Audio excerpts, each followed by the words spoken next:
This is Michael Matheson Miller, and you are listening to the Moral Imagination Podcast. Welcome again to the Moral Imagination Podcast. Thank you for listening. My guest today is Dr. Patrick Lee. He's a professor of philosophy and the director of the Center for Bioethics at Franciscan University. And we're going to discuss his book, Body-Self Dualism and Contemporary Ethics and Politics, which is a Cambridge University Press book, which he co-authored with Princeton professor Robert P. George. Now, this is an important book, and I think a really important podcast. It is a bit complex and a little bit long, but it's important because we're dealing with the really foundational questions of what it means to be a human being. So many of the moral and political questions like abortion, euthanasia, questions about marriage, family, and gender are really at the core debates about what it means to be a human being. So in my conversation with Dr. Lee, we do a little bit at the end address some of the questions like euthanasia and abortion and some of the practical implications of the philosophy. But really, we're dealing with the philosophical foundations about what it means to be a person. So the first claim that we address, and that he and Robbie George make, is that human beings are animals. Of course, a specific type of animal, what Aristotle called a rational animal, but animals nonetheless. That is, we have bodies, we're living organisms. So in the language of Genesis, we're made out of the dust of the earth. And that's really the first element of what it means to be a human being. Then the second element is that human beings are persons. We have reason, we have freedom, we have the ability for spiritual emotions, and we are agents, including moral agents. And so again, when we look at the moral and political debates, a lot of it comes down to the core of how we understand a human being and whether we make an error about one of these key issues, either our animal nature or our spiritual nature. And of course, the first main error is the error of materialism, that we're just matter. We're just a collection of neurons or biological processes and no different from any other living organism. And then the other error is what I sometimes call a spiritualist error. And this is made by Christians and secularists alike, and ironically, by many materialists fall into this category as well, where we identify the core element of our nature as spiritual. And so we think of our personhood as somehow radically separate from our bodies. And the image that I like to use here is that we have this concept or image of ourselves as driving around in our bodies like we're driving around in a car. But this is really an erroneous image, and it leads to all sorts of confusion that when we think about explains a lot of the mistakes, a lot of the things that are going on today. So this is a really important episode precisely because we deal with these foundational philosophical questions about the nature of the person as an embodied person, an ensouled organism that is an intricate composite of both matter and spirit. So I hope you enjoy the episode. If you like this episode or any of the other episodes, please do give it a good rating and share with your friends. Thanks again for listening and enjoy my conversation with Dr. Patrick Lee. Dr. Lee, thanks a lot for being on the podcast. Glad to be here, Michael. So it's also, you were also my professor 20 years ago. So I remember I took virtue ethics, text of Aquinas, Aristotle. And I remember more than you think, but I do remember that you always told this joke about Bertrand Russell. Oh, yeah. Oh, okay. That's so bad. As long as it should be. What is it? How did it go? Yeah, well, he was talking to someone else, to G.E. Moore. He showed him the sailboat, and so he says to G.E. Moore, he says, I said, well, there's my sailboat. And G.E. says, oh, Bertrand, I thought it was longer than it is. And without any pause, Bertrand says, no, G.E., it's just as long as it is. But that joke goes right in the tank, you know. I remember like, you were the only one who got a kick out of it. Everyone's like, what? Yeah. Usually, if you tell that joke, you have to say, "That's it. That was the punchline." So, yeah, I would, when I told jokes, sometimes I was teaching undergraduate, I would like, it was funny to me. All right. Yeah, that's all you can do sometimes. Huh? Well, thanks for taking time. I want to talk about this book. So this title is probably sold millions: Body, Self, Dualism in Contemporary Ethics and Politics.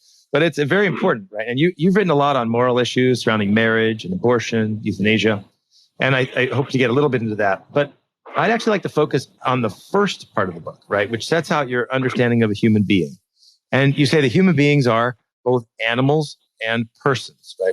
We are organic and we're persons. And so, a lot of the debates on abortion, euthanasia, stem cell research, cloning, marriage, everything, in many ways come back to these fundamental questions of what it means to be a human being. So I think I'd like to talk about that. And then I also think that just on an existential question, right? What does it mean to be a person? Is there meaning in being a person? I mean, these are, I think, obviously the perennial philosophical questions, but especially at our time, there's a lot of confusion about embodiment, about dualism. There's materialism. There's, a lot of famous kind of pop neuroscientists saying, we don't have any free will, or this kind of Darwinist lack of material purpose. And I think people are struggling with this. And so I'd like to go to the main argument that human beings are physical animal organisms, that we're rational and free, and that we have a purpose and a meaning. So could you maybe go over the main part, the argument of your book, and then also why you think it's important, why you wrote it? Well, the basic argument we have in the we introduced the question that we're going to address by saying that a lot of these ethical issues, and we pick up like 4 of them, but a lot of these the most controversial ethical issues are centered around, in some way, the relationship between the body and the soul, or the body and the whole human person. And a lot of people think, well, okay, it's always because, the whole problem is that people are being too materialistic. And what we say is that, well, that can sometimes be the case, but very often it's the case because people are looking at the body as if it were outside the self. And we call this body-self dualism, because we agree to a certain kind of dualism, in the sense that we think that there's a body and a soul that's distinct, and the soul, we believe also, we hold, we think, we've got good arguments for it, continues to be after death, and but we don't think that the soul, the body, is outside the person. We're built, or we're designed in such a way that the kind of thing that we are includes both body and soul. So, in any case, a lot of times, though, people are sort of implicitly, they back into this, even if they formally believe or explicitly believe a materialist position. Sometimes they back into a kind of body-self dualism, start looking at the body as if it were outside the person. And then if you do that, then you can say various sorts of things. You could say, well, I came, the body, or the organism came to be at one point, but then I, the person, did not come to be until later. If I'm not identical with this organism, then this organism might have come to be at one point, say in my mother's womb, and then I might have come to be a little later, and so that's one argument. That's not the only argument, but that's one argument for abortion, is to say that, well, what's in the mother's womb is a human organism, but it's not yet a person. It's not yet a self, because they're looking at the organism, the bodily entity, the living bodily entity, as if it's outside the self. And you see this in euthanasia at the other end, kind of mirroring that. You also see it in the marriage debate, in terms of all of marital ethics has to do with, I think all of that has to do with the relationship between the body and the soul, or the body and the whole self. Because in some way we express ourself in these bodily acts. These bodily acts are not just external and to ourselves. There's a kind of, they're important, these sexual acts, because in some way they embody the whole self, or they're supposed to embody the whole self. But if I look at the body as sort of outside the self, then I might be tempted to say that, well, what I do with my body isn't that important. It's just outside. I've got myself here inside, sort of owning the body or associated with the body.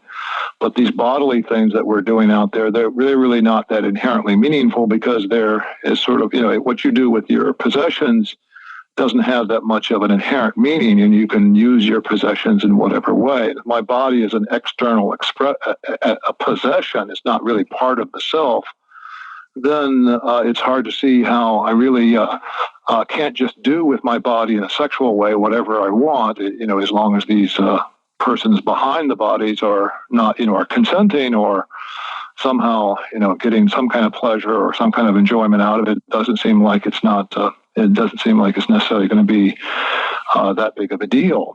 And so, again, I think this idea that the self is sort of behind the body, possessing the body, or maybe associated with the body in some way, that's, I think, often sort of backed into when people are thinking about ethical questions about sexuality. So sort of the idea behind this. And so in the first 2 chapters of our book, we want to say, well, we say, I think the evidence really, I mean, there are various arguments, but I think the evidence is very good to show that we are animal beings. I'm a special kind of animal. I'm not the kind of, I'm not just one animal. I'm not just, one animal among others. But the animal, the organic, the animal is really part of me. It's an aspect of me. So can I ask chapter a question? 1. Can I jump in for a second? So Sure. Yeah, jump in. Yeah, please. So like in one sense, the way I sometimes describe it, if I'm talking on anthropology, I say we're not simply driving around in our bodies the way we drive around in a car, right? Right. If my body runs into you, it's not like, oh, sorry, my body hit you, right? But that somehow I hit you, right? And that's the first. And so I'm just trying to kind of summarize, understand, make sure I'm that. Yeah. So that in the first point, that one of the things that a lot of the moral questions, as you bring out, come out of this sense that somehow the body is a possession of mine. So just like I can use my iPhone as an instrumental good, I can use my iPhone as a means to an end. I can use my body or somebody else's body as a means to an end. Right? Is that what you're getting to? Yes. Right. Exactly. Yeah.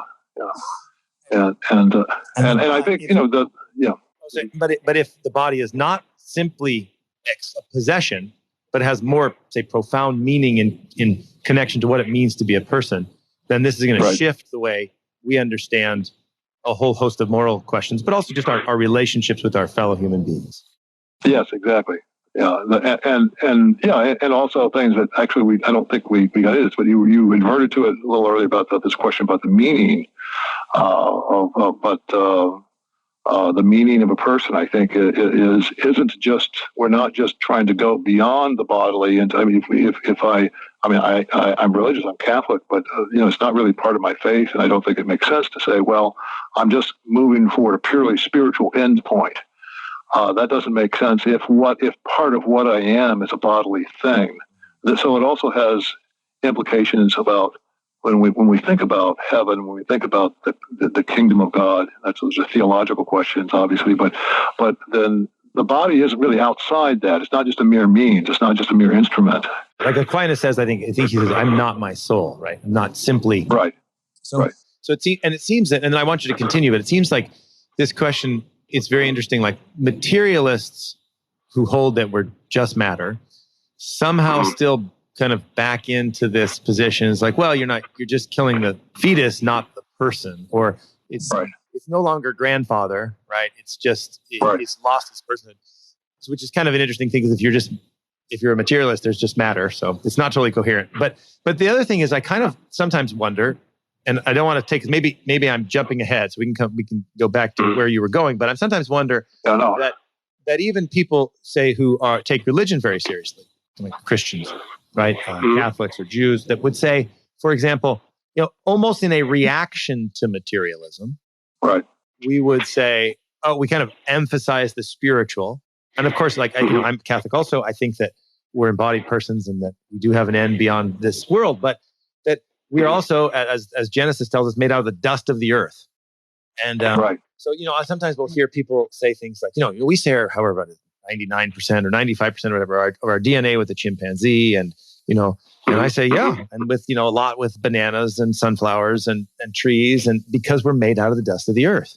Or people will say, animals educate their young. Of course, because they're animals, and so are we. And Aquinas says that too. And there's almost like a running away from the material, physical, animal nature, and a response to that. And you probably are saying, no, you have to take both of them seriously. Right. We have to take both. I mean, we have to. I mean, we do have to say, we're animals, but I think we're not mere animals. So we do have that. We have a chapter that we're animals, and then we have a chapter 2. Chapter 1 is we're animals, or human beings are animals. But then in chapter 2, it's human beings are persons. And so there is so yes, I think the sort of reductionist view where it thinks, okay, all the laws that govern the behavior of a human being or the actions and reactions of a human being are all just physical laws. That's not going to work. I mean, I think the laws of logic, that they're not reducible to the laws of physics. And the moral laws aren't just reducible to the laws of physics. So which means that there are dimensions of us, or there's a whole dimension of us, if you put it, that transcends matter, that physics and chemistry and biology can't handle, this. But on the other side of it, that's our chapter 2. We're persons, but on the other side of it, even though there are dimensions of us that physics, chemistry, and biology can't explain, and there are laws that are not just laws of physics, chemistry, and biology, but nevertheless, the other side of it, the bodily part of us still really is a part of us, and it's it's integrated with, or sort of interpenetrates the other dimensions of us, the moral, the logical dimensions of us. And so and this is, of course, another way of expressing, of course, is the traditional doctrine that the body and the soul are proportioned to one another. So they're not just two separate halves; they interpenetrate one another. So then I think on the ethical, but the reason why we really went after that body self dualism was because it seems like too often, maybe more often than the other side, at least in terms of when talking about ethical questions, there's an implicit denial that the body is a part of us, and that that there, say the persistence conditions of the person are bound up with the animal nature there. Okay, so maybe you could, and I got you off track a little bit, but maybe you could go through that argument in chapter 1. Summarize it. So human beings are animals, right? And again, it's clear that we're not merely an animal, right? That we have, and I want you to talk a little bit about reason and freedom, and I especially want to talk to you about freedom. But maybe you could go through this argument of how we are animals and how we understand that. Yeah, and there, I think. And there could be several arguments, but we have mainly 2 arguments in that chapter. And one of them is, both of them actually are from St. Thomas, worked up a little bit here and there, but the origins of these arguments are in St. Thomas. But I think the basic argument, or the first argument we put out is that first of all, sensations, like seeing, hearing, touching, imagining, even, sort of internal sensation. All of those are bodily actions. Those are actions that I perform with bodily organs. Just as I walk with my legs, and I, chop down a tree with my arms and hands. So I sense or perceive with my sensory organs, with my eyeballs, with my ears, with my skin, with my brain. These are bodily actions. So that's the first step. Now, then the second part though is, okay, so then the thing that performs sensory actions is a bodily thing. Or, since these are, and we're talking about a sort of the kind of thing that a living thing does, and a sensory thing, they're going to be animals. So what we mean by an animal is a sentient organism, an organism that performs actions of sensing. It's clear, I think, that we do that. Now, we also have some arguments to show that we do, or to try to, to give some evidence that we actually do sense. It's not just me getting an effect of the body acting on my mind, because, Descartes had that idea of, and Cartesians have that idea of sensation, that somehow I'm still just a pure mind, but I'm affected by the organ. Now, we have an argument against that. I can come back to that if you want to in a moment, but I think the first step is to say, okay, when I perform an act of sensing, just as I walk with my legs, so I sense or perceive with bodily organs, like sense organs in the brain. Therefore, the thing that does that, therefore the thing that senses is a bodily thing. Now, then the next step is to say, well, okay, let's suppose, for the sake of argument, the way Descartes, Plato, the body self-dualists basically, say, or that understanding or self-consciousness is not a bodily action.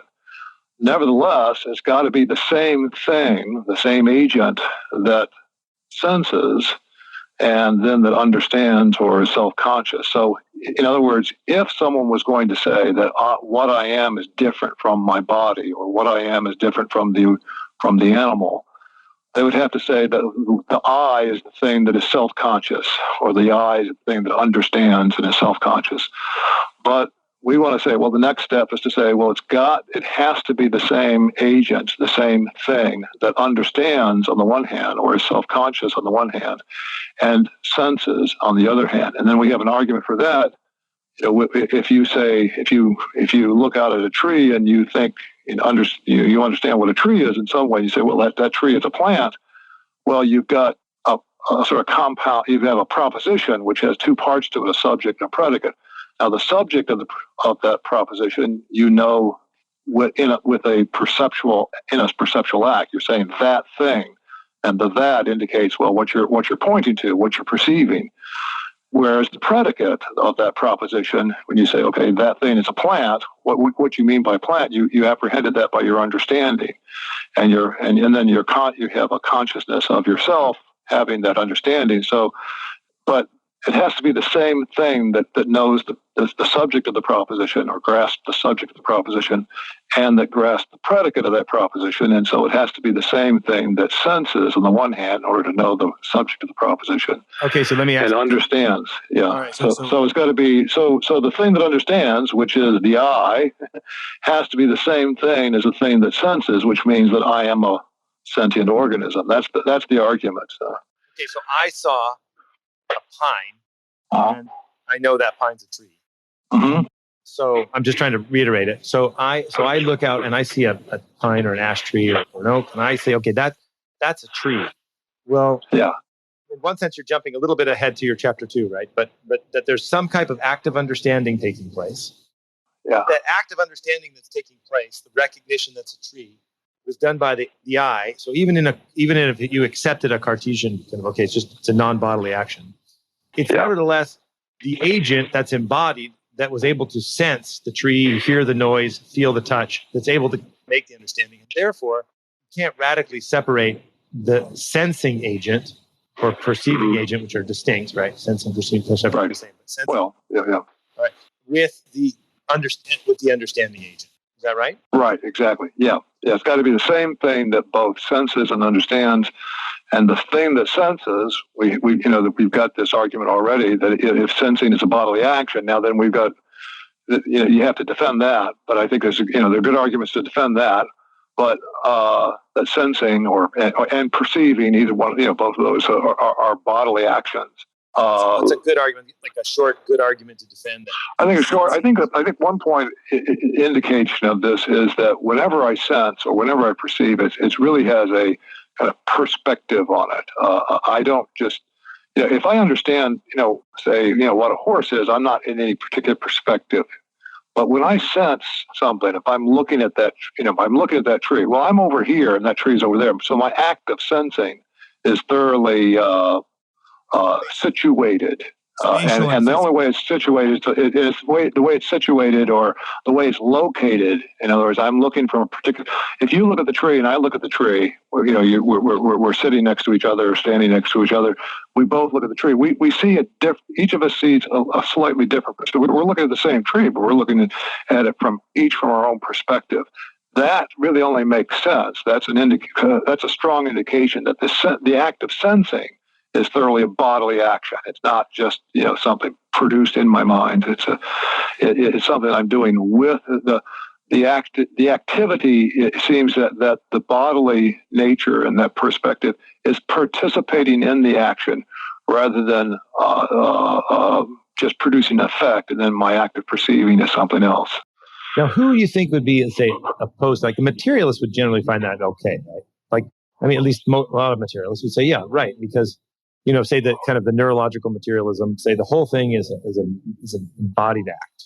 There's no active understanding. There's no person. There's no nothing spiritual about it. Yeah, right. Yeah. So we've got if as long as you've got something like a living, if you believe in life, something living, and these operations and sort of a unity to the organism in some way, which not all materialists will agree to, but at least some of them will.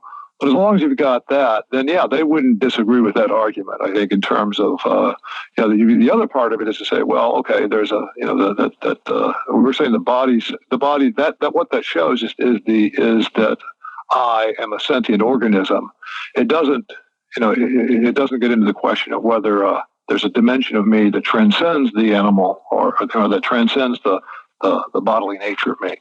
But that's another I mean that's related, but that's another issue. Yeah. But the first thing is that So chapter one doesn't really, me. That sensing organism is an I, an agent. Is me. Right.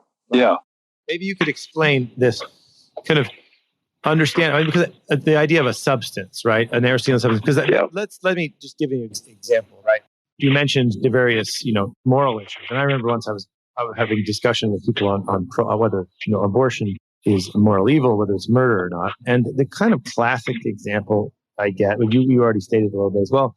It's not a person, and it's just a body. But part of the I remember there's a whole question of whether that's an arbitrary, like it's consciousness or it's reason or whatever. That's an arbitrary question. And we can talk about that in a little bit later. But the other one was that somehow that it was missing, the argument that I was getting was missing the idea that this is a substance that persists through time, that the child in the womb is not somehow radically different organically from the 15-year-old or 50-year-old. Yeah. And that while there's clearly difference in cellular changes and everything, but somehow this is the same agent persisting through time. Just like the dog who chases the rabbit on Monday and the one who chases it on Wednesday is not a different dog, the same dog persisting through time. Could you explain that a little bit on that importance of substance versus this kind of mechanism approach?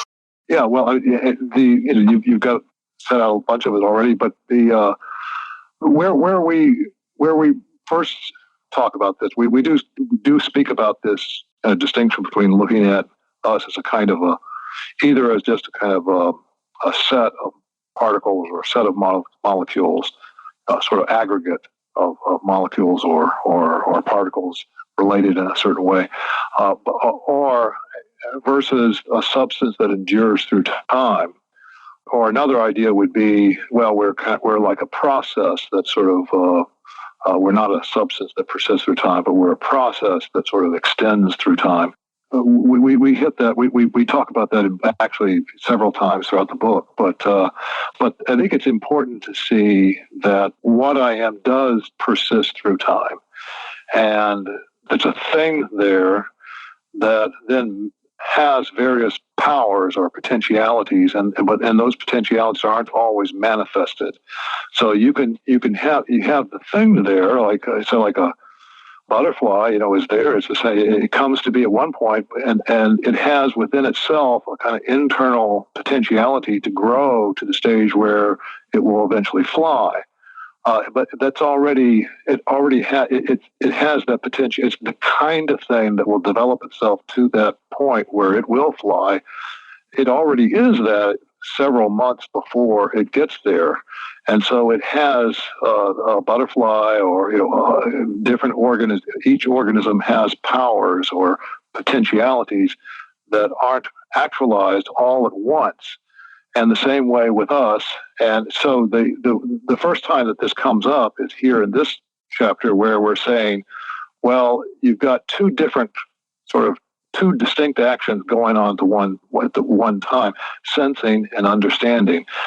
Each of them reside in the single unit or single substance. And so there is a substance, and at least one of those actions, say like sensing, that or the behavior that leads up to sensation or perception takes time. And so this idea that we are an enduring agent, we wanted to give some evidence for that in chapter 1 to show that, well, it's not as if, okay, you have just a bunch of particles there and then you've got a mind somehow associated with that set of particles. If you had that idea, then you could really deny that I sense. You would say, well, it's not I who senses. It's somehow these particles becoming characterized in a certain way. That's why we bring it up in that chapter.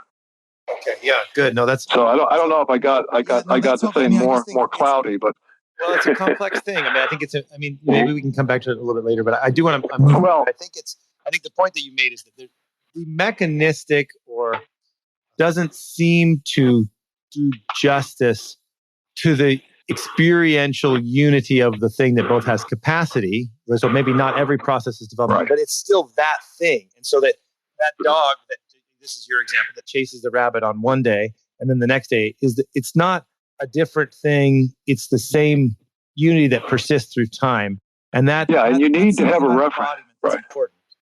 Yeah. And the reason why the reason why it comes up at this point was the argument. The argument for saying that I am an organism, I am an animal, I am a bodily thing, was that, first of all, I sense. Secondly, I understand, but it's got to be the same the same agent that does both.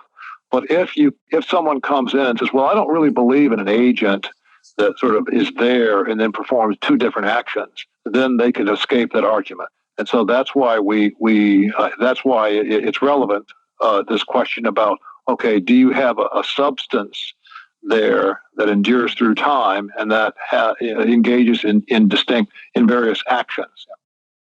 Even the kind of the process of it is still kind of almost like, well, it doesn't want a substance, but it pretends like there's one there. Because if you sense and understand and then act upon it, even if it's a process, right, it's still this thing, this agent that's doing all those things, right? Yeah. Okay. Well, yeah. Let's not get bogged down there because, I mean, that's my fault. It's my fault. I'm the one who's bogging us down. No, you're quite right. I mean, the thing was but that was relevant because it's the denial that I am an agent would be a way of escaping, or the argument that I appeal to. Yeah.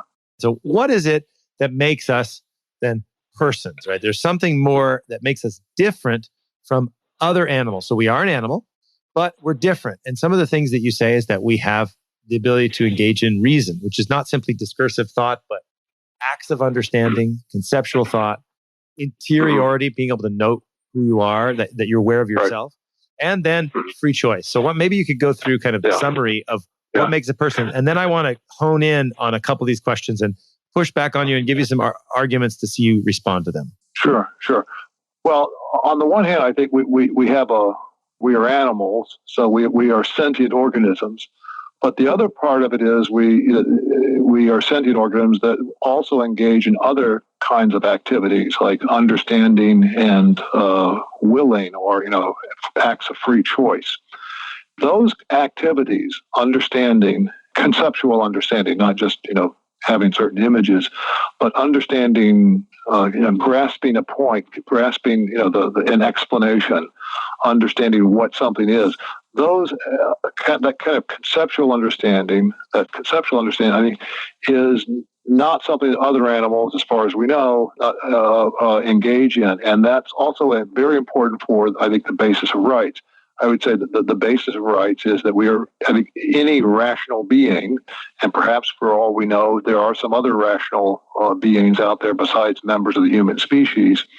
But I think any rational being is something that we should treat as we treat ourselves. So we need to, we can't, say kill them for food, can't kill them for fuel. We have to take account of their well-being for its own sake, not just as a means toward our own fulfillment. And the evidence, so we talk about some evidence. We talk about various arguments for evidence that while we are animals, we also say that we are a special kind of animal. We're a rational animal, and the rational animal engages in kind of in this conceptual thought. And the conceptual thought, in fact, is, even though it's something that I perform, and I am an animal, in this action, it's not done with a bodily organ. Even though I walk with my legs, I sense with my sense organs. When I understand, it's the same thing, the animal who understands, but here there's not a bodily organ. And so it transcends the laws that explain, the interaction between, physical things. So the laws of physics, the laws of chemistry. Right? Yeah. It's the act of understanding. It's not a sense. Yeah, it's not. It's something. Now, I understand. What I understand, I think, is I need to have a sense experience in order to understand. But what I apprehend is not something. Is not grasped by sensation. For example, if I understand what a triangle is, I sense this triangle or that triangle. But what it is to be a triangle, a three-sided plainclothes figure, that I can't grasp by my senses, or I grasp what a circle is, or a set of points equidistant from a point. I don't grasp that just through my senses. That this explains why it's round. It's actually round because it's a set of points equidistant from a center. I thought your example, by the way, just maybe one example I liked as an act of understanding is just understanding a syllogism. Yes, syllogism. Yeah, and I think that's a pretty good. I think. Well, of course, I'm stealing a lot of these examples. We're stealing. They're all in the literature, and they're not original with us. Obviously, we didn't stolen invent the things syllogism from you many times. We didn't invent the syllogism. I think that was Al Gore. I think they invented the syllogism. But in any case, I was there with Al. In fact, I gave him. Yeah, you're right. Yeah, I don't think animals do impressions of other people too. Anyway, so I mean other animals, but so there are these activities, and this is particularly important, I think, because for saying so that the laws of physics, the laws of chemistry they can't give an account of. They explain dimensions of us, but they don't explain our choices. They don't explain our acts of understanding. They don't explain our reasonings, our conclusions. If the laws of chemistry and biology could explain the conclusion, if you could deduce what my conclusion is going to be from the way the brain processes are working, then that would mean that it was the physics that determined it, not the content of the reasoning. It's got to be the content there. Of the premises, whatever the sort of how they're related to the brain processes that might be engaged while I'm doing that, is immaterial to whether their argument is a sound argument or not. So we're not just what we are. Our actions are not just reducible to the forces working on us, so the material forces working on us. Mm-hmm. And that's important, I think, for our having basic rights. Right. So you say, this is in chapter 2, the capacity for conceptual thought in human beings radically distinguishes them from other animals. This capacity is at the root of most of the other distinguishing features of human beings: syntactical language, art, architecture, social grouping, then variety of social grouping and customs, burying the dead, making tools, religion, fear of death, and elaborate defense mechanisms to ease living without fear, wearing clothes, true courting of the opposite sex, free choice, morality. All these and more stem from the ability to reason and to understand. And then you give examples like, yes, some animals make tools, but they don't mass produce them. I would add decorate them or trade them, right? Right. Don't have an economy. But so that's that's the conceptual thought. And then the second part of it is that we actually can reflect back on ourselves. We have what other philosophers have called interiority. Could you develop? Right. Yes, that's very important. Yeah, I think, well, one thing is that this is very important for morality. So morality has to do with free choice. And so we're asking, how ought I to choose?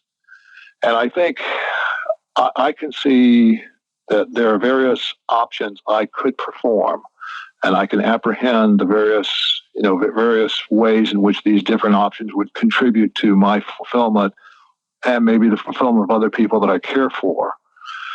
And so I understand that, okay, so life and health, friendship, and various things are really good for me and really good for others like me. And I could choose in this way and that way. So I sort of, at some level or another, when I become a moral agent, I understand that I have a kind of responsibility to choose, responsibility to the various goods that I could choose. So I understand there are various activities and conditions that are really good for me and for others. And so there's a kind of responsibility, maybe not even yet talking about the full moral responsibility, but I apprehend at some level that I have a responsibility to do something with my life, to respond in some way to genuine goods. But that sort of responsibility is really grounded in my understanding, in my practical reasoning, and I understand that these are various goods, and that others like me who also have grasped that kind of responsibility, and that I think is the basis for rights. That's where I see I have a responsibility to care not only for myself. It's not just that I see this would be good for me, but I also understand that this is really genuinely in itself good. I'm worthwhile in myself. But then others who have the same kind of understanding, or either actually understanding or the potential to have that kind of understanding, have that same responsibility. And so it's in other words, this reasoning and practical reasoning, I think, is the basis for my understanding that I ought to care, I ought to pursue what's really good for me, and I ought to pursue and respect what's really good for others who have the same kind of understanding. So there, in other words, I see that, okay, I really ought to pursue what's genuinely good for me, and then I also see at the same time that other agents, other things, and namely things that have reason, either actually or they have the basic capacity for it, are in the same situation as I'm in. And so since in other words, their similar situation is that they have this, they're faced with a kind of, either they're right now faced with it or in the future will be faced with a kind of a moral situation or an option for choice. And so anything that has that, anything that either right now has the sort of immediately exercisable, capacity to choose, or anything that is the kind of thing that might develop itself to the point where it does, make choices. That thing is something whose good, whose real fulfillment I should take account of, should take into account when I act. Okay, so that's why I think that, in other words, the important criterion is reason, because reason is what means that they're situated to their fulfillment and my fulfillment in the same way as I am. So we're all rational agents are similarly situated to our fulfillment or what's really good for us, what's genuinely good. Does that make sense? I don't know if I'm going. I have probably 3 or 4. I'm going to hold back because I actually want to move to freedom and I don't want to take much of your time. So you're saying, okay, reason, that ability to have reason, the rationality that we talk about in chapter 2. Rationality. Yeah. Conceptual thought and acts of understanding is one of the things that gives us rights because we can perceive good with our intellect. Yes. And that we should respect ourselves because we can perceive good. And we should respect others who also can perceive good either in actuality or in capacity. So an unborn child doesn't have the actuality to exercise his or her reason, but they have the capacity. And therefore, they're the kind of thing that exercise reason that we call a person.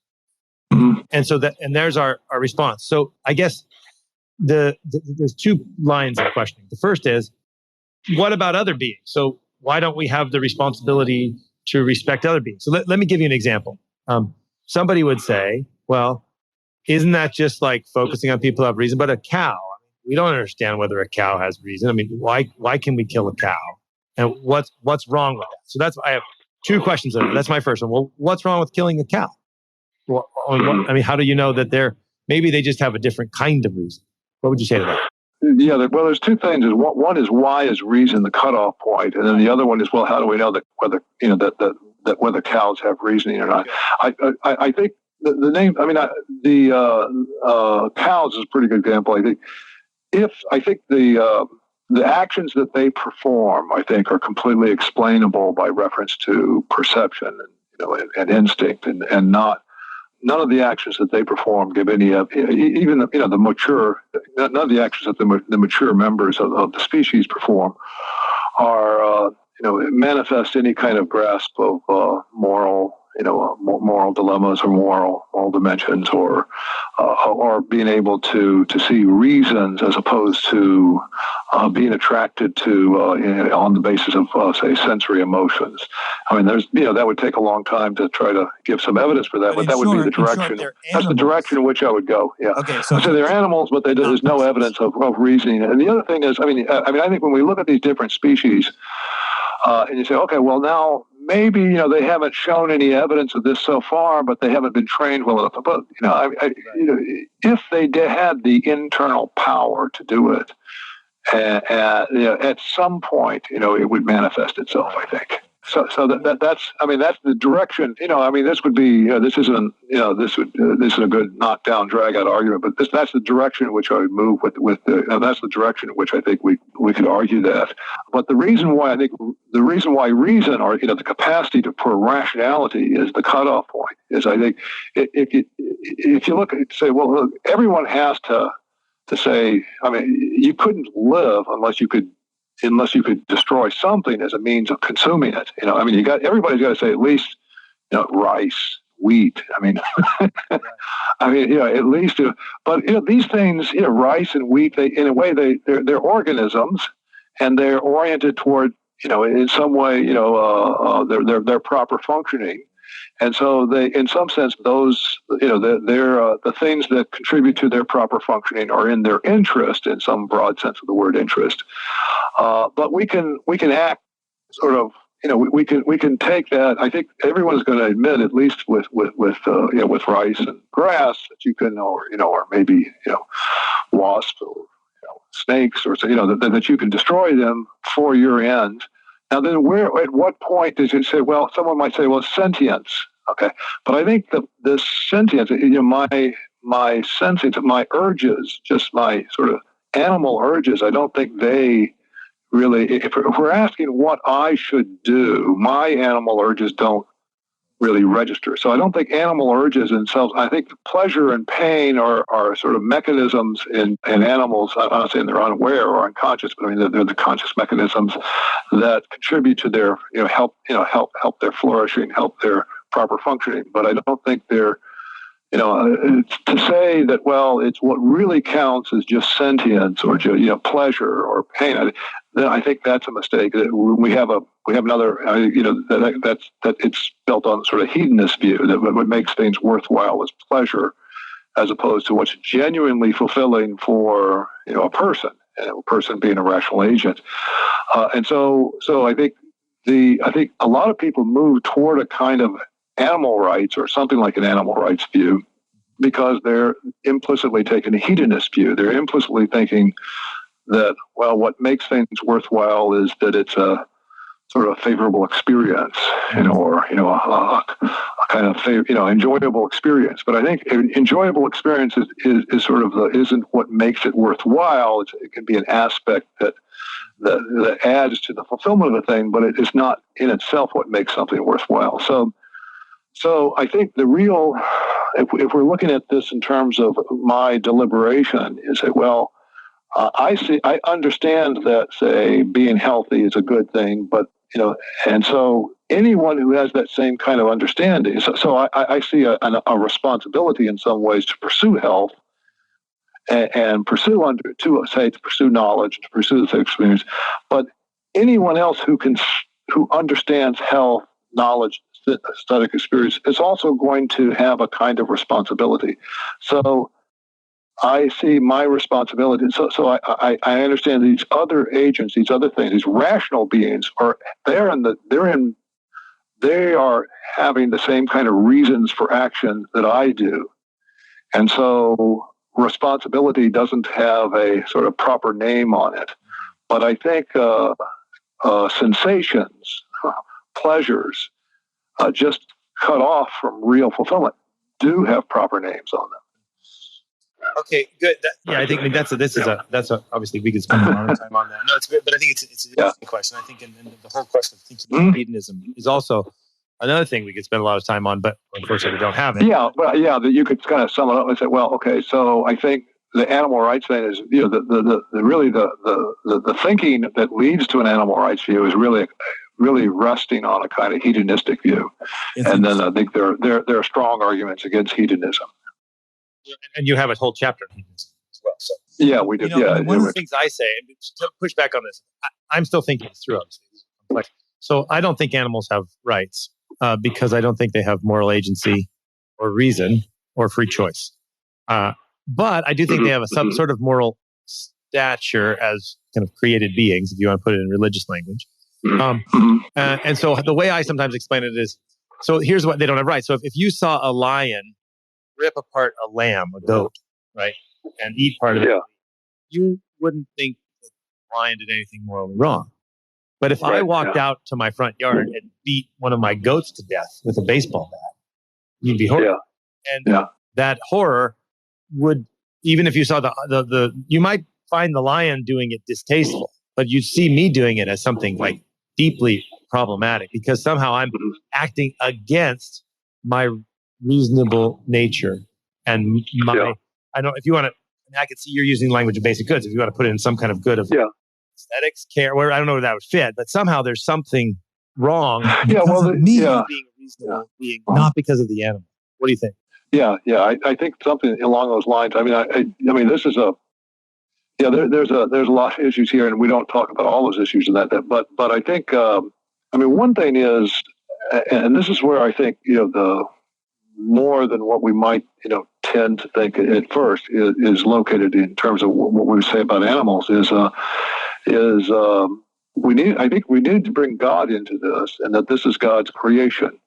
And so then you get a kind of environmentalism. So now, I really actually, this is a separate question from, or it's related, but it's not, we don't necessarily have to handle this question in order to handle all the questions about human beings. But I really don't think other animals, that non-rational animals, are really on a different footing than, say, trees and these magnificent oak trees and things like that. Now, not everyone agrees with me on that, but but I think the real cutoff point is when you have reason. Now, the other things like trees and even other animals, I think it really has to do with their fitting into the whole ecological structure.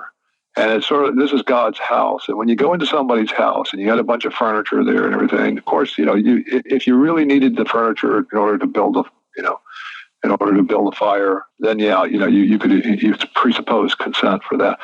But you usually, you don't bang up someone's furniture for no good reason at all. Can you tell that to my children?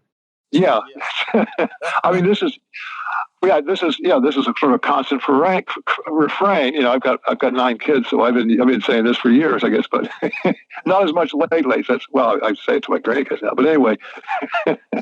But yeah, so but I think that sort of, the fact that this is God's creation, I think, is really important for looking at the kind of that all of these other beings, trees as well as animals. I think other animals, I think, gets they have some kind of stature, but it's sort of derived. I think.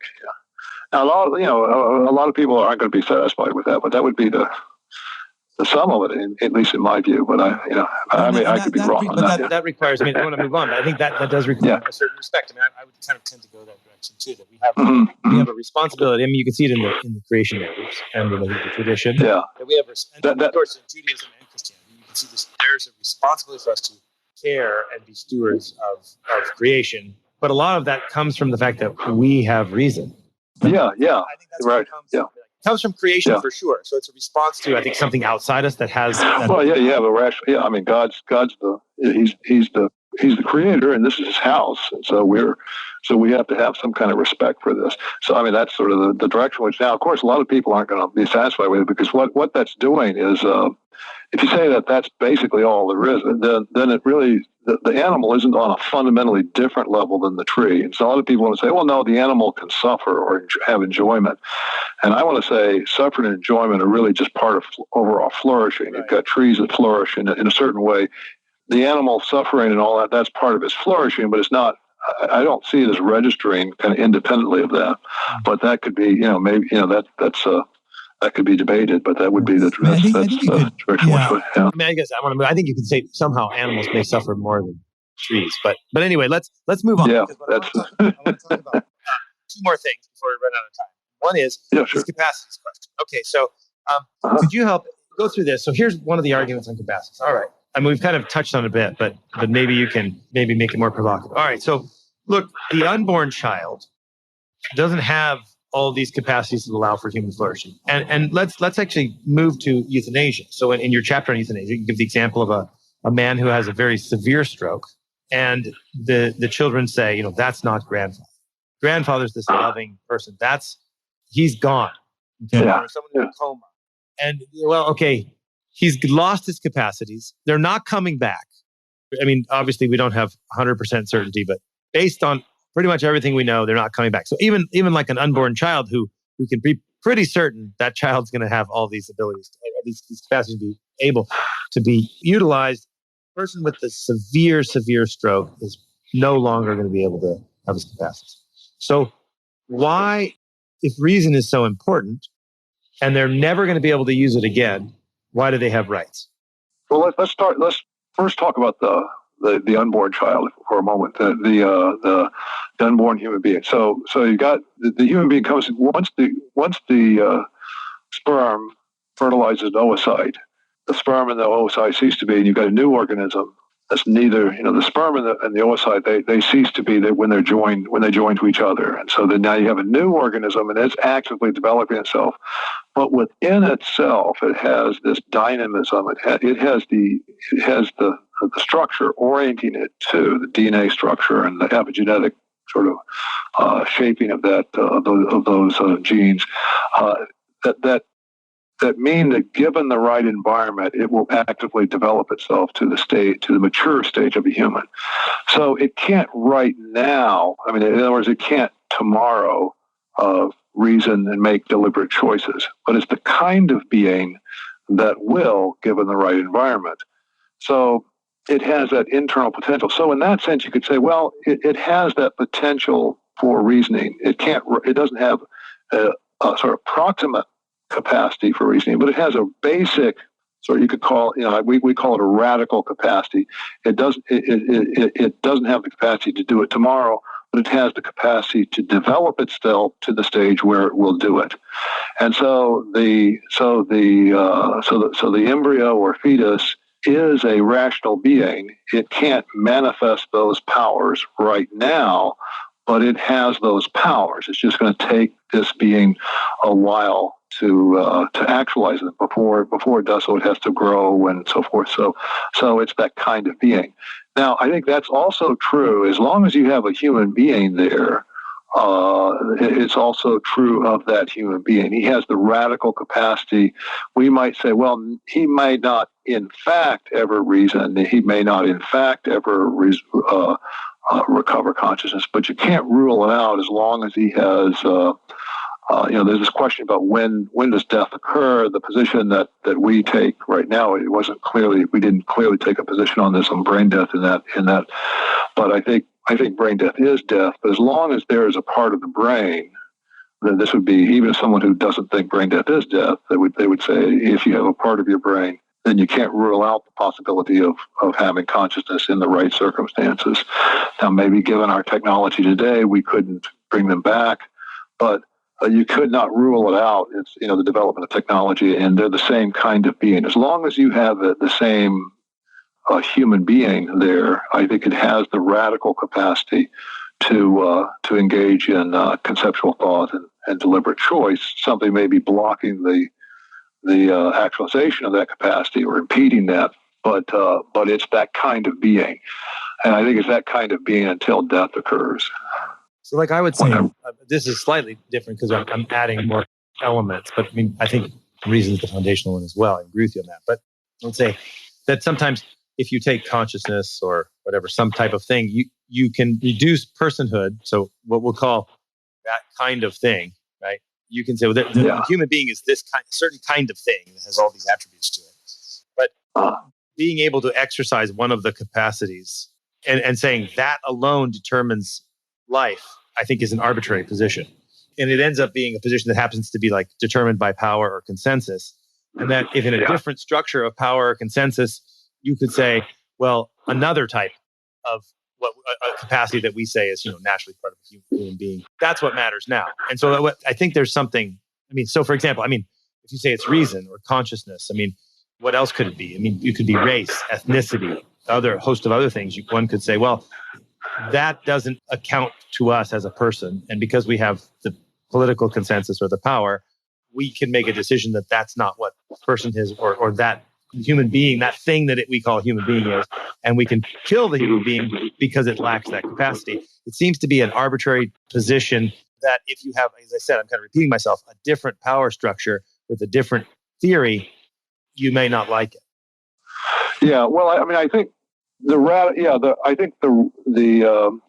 we distinguish between this sort of proximate capacity, something I can do right now, even if maybe I'm sleeping, something I can do right now in response to stimulus, versus something that will take me some time to actualize. Now, so that second kind I'm calling a radical capacity as opposed to a proximate capacity. Even now, I think exercise it. The fact that you're that kind of thing that has those capacities. Yeah, I think as long as the human being is alive, it does have the radical capacity to reason and make choices. But something might be impeding that. The impediment might be brain damage. Could be a hemorrhage on the brain. It could be blood, hemorrhaging in the brain. It could be it could be a electrical connection, something like it. It could be something that impedes that. And what happens when that occurs, when there's a brain damage there, is that they can't engage in conscious sensation. And then if they can't engage in conscious sensation is a condition, is a necessary condition for my understanding, at least in this while I'm in body and soul, while I'm composed of body and soul. So if my brain is damaged and can't function the way can't function so that I have conscious sensation, then I can't understand at that point. I can't make choices. But as long as I have part of my brain, I think we can't rule out that could be repaired, that could be restored, and then I could engage in conscious sensation, which is a bodily act, and then that would remove the impediment for my understanding also. So, in other words, you still have a human being there, and the human being is what's valuable. Not so then taking that human being's life would be inherently wrong. Because the human being is valuable, not necessarily the ability to exercise the capacity. Right. Not just the proximate capacities, but that human being, and those radical capacities, they come along with being a human being. So they're essential or intrinsic to what it is to be a human being. Right. So let me move that to again. I'm taking a lot of your time, but I want to get to this point because I think it's important. And so maybe listeners will think, well, I want to skip this whole thing on radical capacities. I want to get to freedom. So one of the other things that you and Robbie argue in this book, you say that human beings are free. We have free choice, right? Yeah. And that one of the examples you give is a person has decided for religious and health reasons that they are going to fast that day, and they're walking by a pizza parlor. And the smell of pizza, so the sensation of the bodily sensations, how they smell of pizza, lures them into the pizza shop, and they think, should I eat? And then there's a cute waitress they may want to meet, and some of their friends may be there. And so Smith decides he has to make a decision between different goods, the goods of friendship, goods of perhaps, courtship and marriage, the goods of delicious food that could be healthy for you, and the goods of religion and the goods of other way of thinking of health, right? Fasting. Okay, So then, and he makes a decision, a free decision. And this is, I use the Cinnabon as my example, right? Working out, I want to work out, I want to be thin, and I want a cinnamon roll, right? So that's kind of my example. And I'm choosing between two things. And I think C.S. Lewis is quite good on this because, he says that we're actually often choosing between two things that are both good. And so we're exercising this freedom. And now, but a lot of people would argue, no, there is no freedom. So Sam Harris, who's kind of one of these famous materialist atheists around now, and neuroscientist, he argues there's no such thing as freedom. He says free will is incoherent, okay? It's an illusion. And that we are completely determined by our genetics, our biology, and all the other things in our life to act in a certain way. And he says that it's actually false, that we could, if we rewound, that Smith could have chosen, let's say he chose to eat pizza. If we rewound, that Smith could have chosen otherwise. He would have always chosen to eat pizza. And that he said it's false that we are the conscious authors of our choice. That we're not, in fact, that we don't have free will, and that we're determined by a whole host of things. And that if Sam Harris were Smith or I were Smith, atom for atom, I too would choose to eat the pizza every single time. And therefore, there's this brain activity that's taking place, and that it's not our free decision. Okay? And that there's no impact on our free will, and consciousness has no impact. Okay. Now, I think this is a problem for lots of reasons. One of them is I think it's kind of strange that you would be making the case that there's no free will with a reasoned argument, because if there's no free will, then I'm determined to think there's free will already, because I'm obviously determined to think there's free will. And so there'd be no way of convincing me otherwise, right? I mean, that's I think a problem. I think there's also a lot of other philosophical appearance problems. But how would you respond to that? I mean, if freedom, we obviously are influenced by things, but you're saying, no, we're free. How do you respond to that type of materialist argument? Well, I mean, the one argument is the direction in which you would go is say, well, if the brain processes or are going to determine what I'm going to do, then the brain processes, operating when you reason from the premises to that conclusion, they've determined it independently of the content, because the content. What we want to say, what we need to say when we argue, is that the content of the premises and the relationship between the predicate, the subject, and the middle term, that's what determines it. Not independently, however that content might be. Even if you want to say it supervenes upon some kind of brain processes, but it's not the brain processes that are going to. You can't have a law determining that. It's got the law has to be a logical law, not a chemistry law.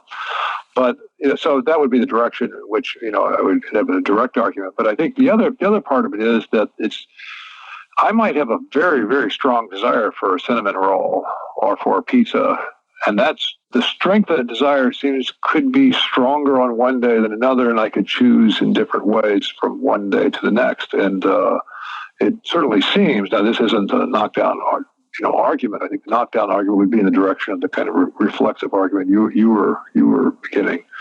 But it certainly seems that it's again, it's not the strength of the desire that's making up my mind, but it certainly seems that I see some reason for going after the cinnamon roll, and I see some reason for continuing to work out.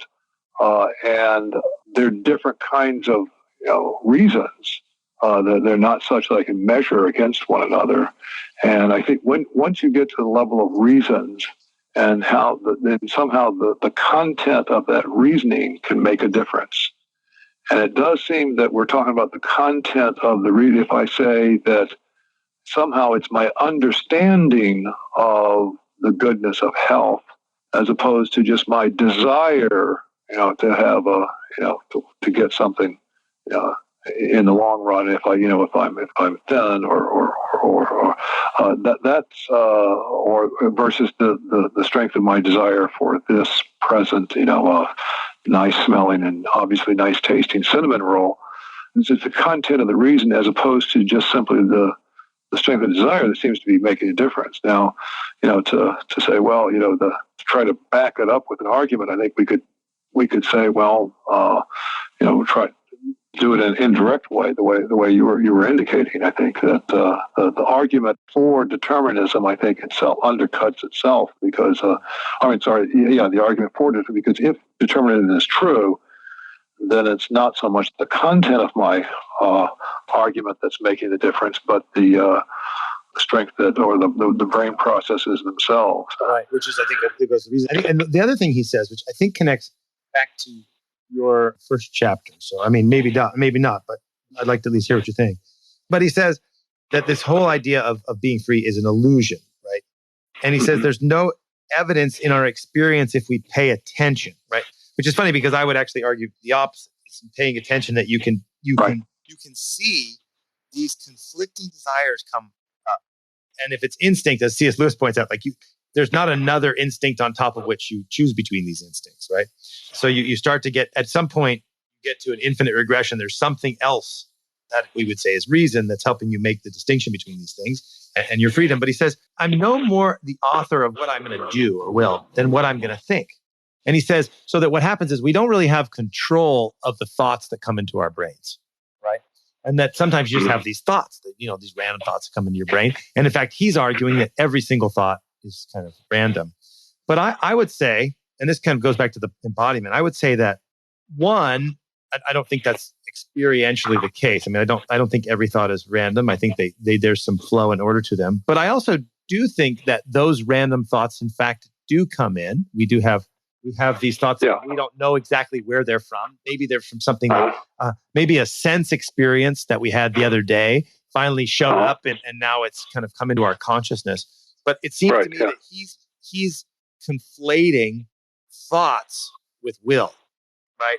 And so he also says, our brain, we don't make decisions like he says, well, he actually says we're making all these decisions all the time in our body, right? So we're producing red blood cells. Our body is making the decision to produce red blood cells. And so the brain basically is the same as the cells. And so our brains are doing these things. And I think that, Aquinas kind of deals with these different levels of human acts and acts of man and how they're different. But I also think it's a problem that he's conflating thoughts and processes of the brain with will, and then acts of reason that are connected to will.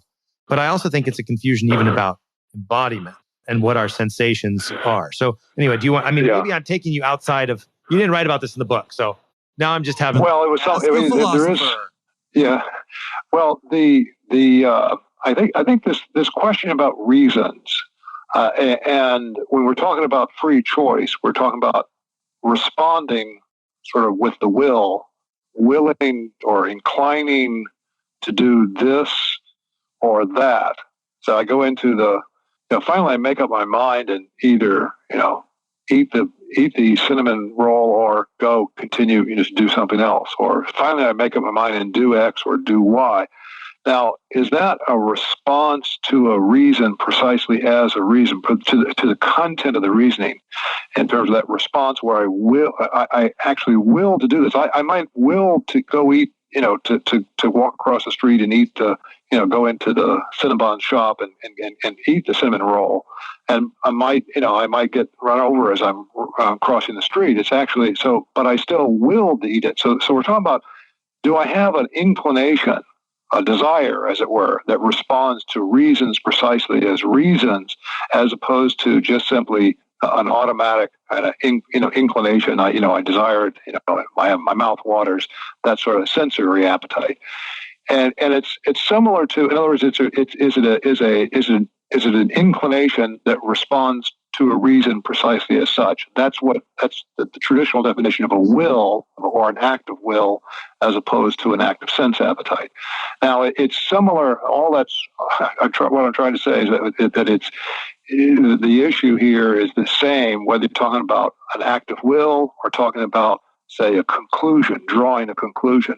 Now, when you draw a conclusion from premises, I think in order for it to work, in order for logic, in order for the argument to really be a sound argument at all, what you're claiming is that your conclusion, you're drawing that conclusion, your act of drawing that conclusion was a response to the premise, to the reasons, the content of the premises.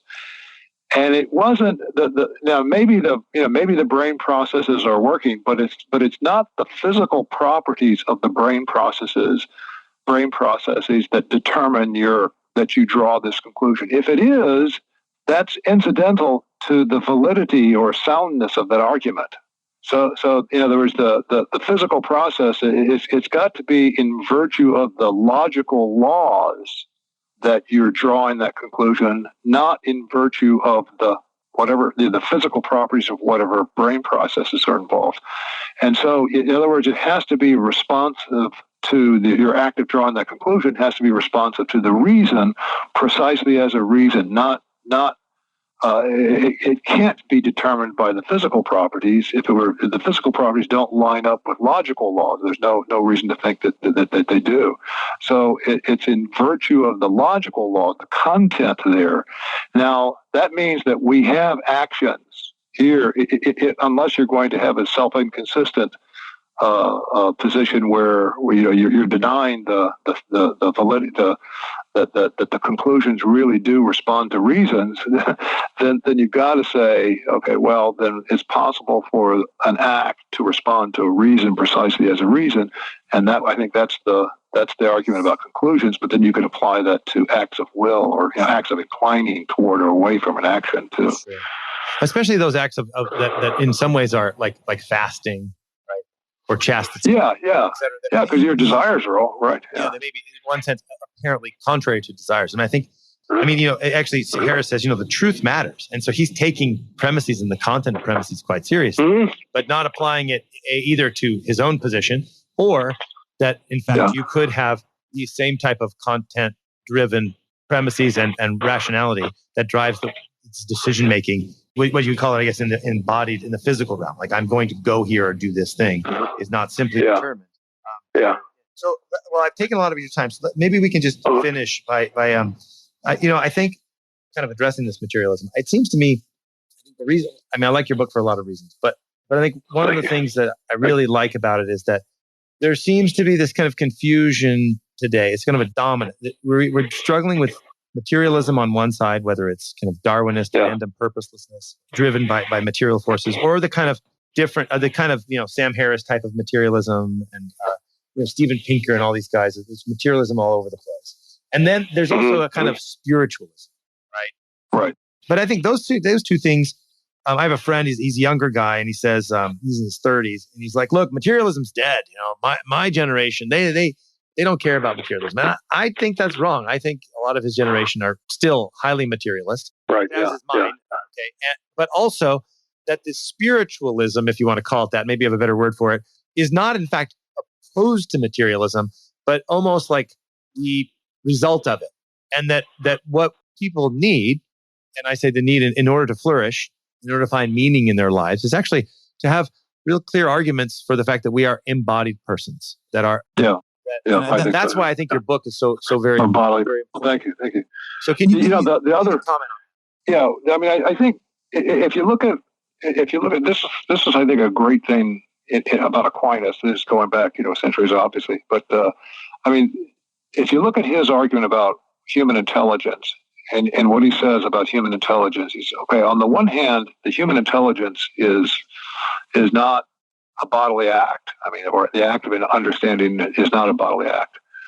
But and so that's why it's. I mean, or the object is a universal, a sort of a nature held in common by many, or at least able to be held in common by many. So it transcends matter. It goes beyond matter. We get reasons. We get we can look at this aspect, that aspect.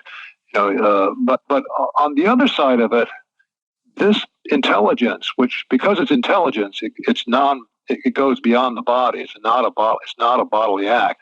But the human intelligence is of the sort that it's going only through sensation.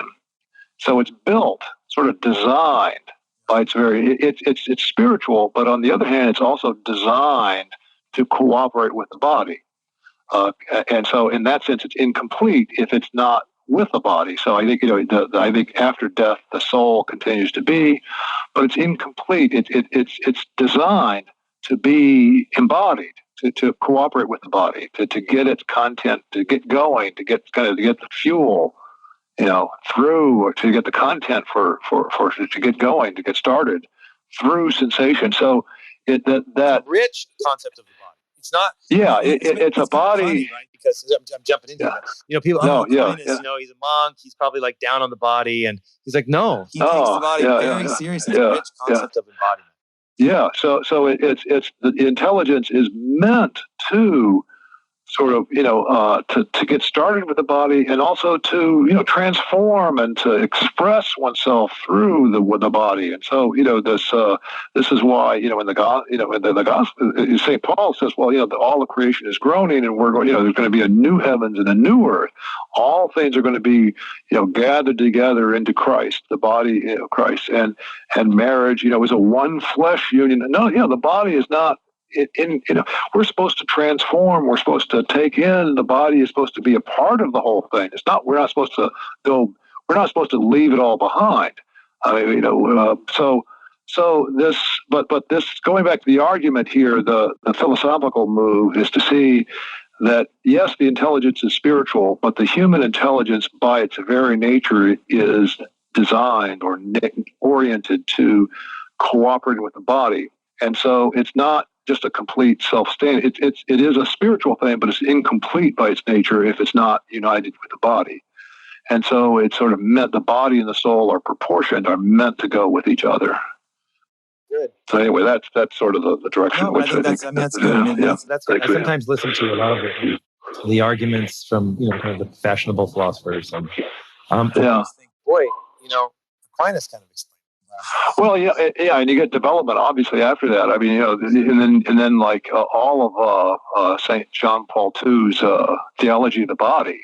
That is, he's really bringing out there how important it is to see the bodily dimension of the human person. Human persons are made to image, they image God, not just in their intellect, but they also image God in this bodily communions that we have. And so it's we're not just supposed to just denigrate the body. We're the bodily. We're supposed to respect the body. This is, of course, St. Paul says, well, this is the temple of the Holy Spirit. You can't become one. You shouldn't be going out and just becoming one body with somebody you don't know. You should, because your body is a temple of the Holy Spirit. And so the body obviously is not just sort of stuff that we're using. It's part of who we are.